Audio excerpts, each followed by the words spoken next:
Walaikum assalam wa rahmatullahi wa barakatuh. One should take permission to start any bayan in the house from masjid. Give me an Islamic point of view.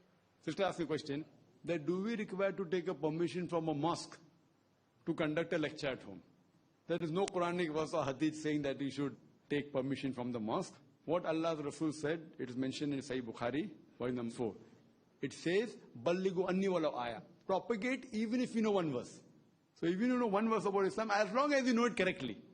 Don't propagate a thing which is wrong. Whether you do on an individual level, that is the minimum you can do. Higher level is giving a lecture. But be careful. If you don't know it well, just don't start giving lecture. So there are two aspects to it. Many people say, do you have a degree to give a lecture?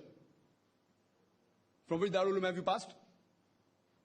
You don't require a degree to give a lecture. Neither do you have to pass from Darul Ulum. And one more thing, there are many people who don't know Islam and they give lectures. Even that is wrong. So here we have to have a middle path. If you have knowledge in the right way, you can give a lecture, irrespective whether you have gone to Darul Ulum or not. But I do agree that more people who go to Darul Ulum, the chances of they having knowledge of Islam, at least on a minimum level, is higher than a person who hasn't gone to Darul Ulum. But that doesn't mean that all the top speakers have gone to Darul Ulum. In fact, most of the top speakers haven't gone to Darul Ulum. That doesn't mean you should not go to Darul Ulum. So please don't misunderstand me. The thing is that if I say that you don't have to go to Darul Ulum to give a lecture, and then any Tom, Dick and Harry starts giving a lecture on Islam, it will be a loss for Islam. But even when you go to Darul Ulum, now which Darul Ulum have you gone to? Whether right or wrong? The basic criteria is anyone giving a lecture, if he is following Quran and Sunnah, he's on the right track. Whether he's gone to Darul Ulum or not.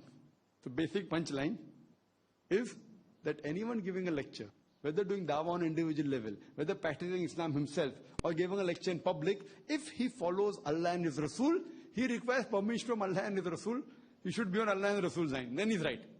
Irrespective whether he's gone to Darul Ulum or not. But now the two groups we find in the Muslim Ummah. One who says that no degree means no lecture, you can't give lecture, you can't do dawah, you have a degree.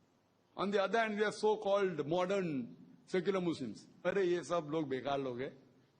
Darul Ulum ke, you don't require. So both are going to extremes. You have to be ummat-e-wast. There are many people who are freelance speakers, not going to Darul Ulum, and they're talking nonsense about Islam. There are many people who go to Darul Ulum also because of the wrong thing indoctrinated to them. Taught to them, even they are doing wrong. But as a general rule, a person should have right knowledge. Now, whether he gets the right knowledge from Darul Ulum or by studying at home is a different question. At the time of Sahaba, they didn't have Darul Ulum.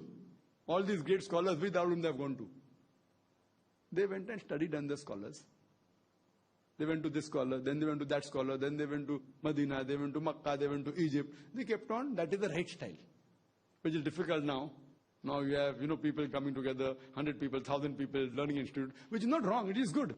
But the point is, after gaining information, whether on an individual level, whether from books, whether from video cassette, whether from Darul Ulum, as long as what is propagating is in line of Quran and Sunnah, he's right. So sister, if you're giving a lecture, you don't require permission from a mosque. You have permission from Allah and His Rasul. And Allah and His Rasul give permission to those who follow their path. Balligu anni wala vaya. Propagate even if you know one verse. So the Prophet has given you permission, but what you propagate should be on lines of Quran and Sahih Hadith, then you are right. Otherwise you should not. Hope that answers the question, sister.